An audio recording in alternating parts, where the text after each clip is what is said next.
Praise the Lord, hallelujah, प्रभु की स्तुति हो।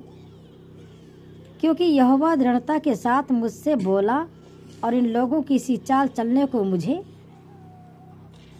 मना किया और कहा, जिस बात को ये लोग राजद्रोह कहें उसको तुम राजद्रोह न कहना, और जिस बात से वे डरते हैं उससे तुम न डरना और न भय खाना। सेनाओं के यहोवा ही को पवित्र जानना, उसी का डर मानना और उसी का भय रखना, और वह संस्थान होगा। परंतु इज़राइल के दोनों घरानों के लिए ठोकर का पत्थर और ठेस की चट्टान, और यरूशलेम के निवासियों के लिए फंदा और जाल होगा। और बहुत से लोग ठोकर खाएंगे, वे गिरेंगे और चकनाचूर होंगे, वे फंदे में फंसेंगे और पकड़े जाएंगे। चितौनी का पत्र बंद कर दो, मेरे चेलों के बीच शिक्षा पर छाप लगा दो। मैं उस यहोवा की बाढ़ जोता रहूँगा जो अपने मुख को याकूब के घराने से छिपाया है, और मैं उसी पर आशा लगाए रहूँगा। देख, मैं और जो लड़के यहोवा ने मुझे सौंपे हैं, उसी सेनाओं के यहोवा की ओर से जो सिय्योन पर वत पर निवास किए रहता है, इजरायलियों के लिए चिन्ह और चमत्कार है। जब लोग तुमसे कहें, ओझाओं और टोनों के पास जाकर पूछो जो गुनगुनाते और फुसफुसाते हैं, तब तुम ये कहना, क्या प्रजा को अपने परमेश्वर ही के पास जाकर न पूछना चाहिए? क्या जीवितों के लिए मुर्दों से पूछना चाहिए? व्यवस्था और चितौनी ही की चर्चा किया करो। यदि वे लोग इन वचनों के अनुसार न बोले तो निश्चय उनके लिए पाँव न फटेगी।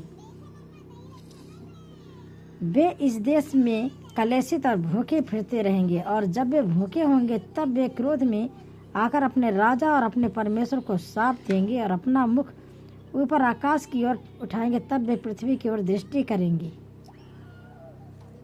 परंतु उन्हें सकेती और अंधियारा अर्थात संकट भरा अंधकार ही देख पड़ेगा, और वे घोर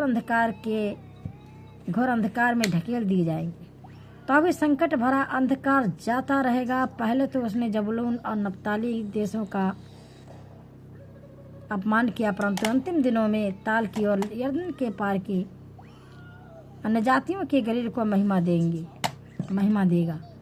जो लोग अंधियारे में चल रहे थे उन्होंने बड़ा उजियाला देखा, और जो लोग घोर अंधकार से भरे हुए मृत्यु के देश में रहते थे उन पर ज्योति चमकी। तूने जाति को बढ़ाया, तूने उसको बहुत आनंद दिया। वे तेरे सामने कटनी के समय का सा आनंद करते हैं, और ऐसे मगन हैं जैसे लोग लूट बांटने के समय मगन रहते हैं, क्योंकि तूने उसकी गर्दन पर के भारी जुए और उसके बहंगे के बांस, उस पर अंधेर करने वाले की लाठी, इन सबों को ऐसा तोड़ दिया है जैसे मिद्यानियों के दिन में किया था। क्योंकि युद्ध में लड़ने वाले सिपाहियों के जूते और लहू में लथड़े हुए कपड़े सब आग का कौर हो जाएंगे।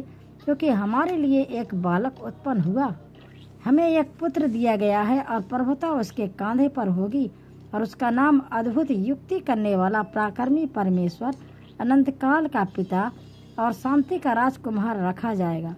उसकी प्रभुता सर्वदा बढ़ती रहेगी और उसकी शांति का अंत न होगा। इसलिए वह उसको दाऊद की राजगद्दी पर इस समय से लेकर सर्वदा के लिए न्याय और धर्म के द्वारा स्थिर किए और संभाले रहेगा। सेनाओं के यहोवा की धुन के द्वारा यह हो जाएगा। आमीन।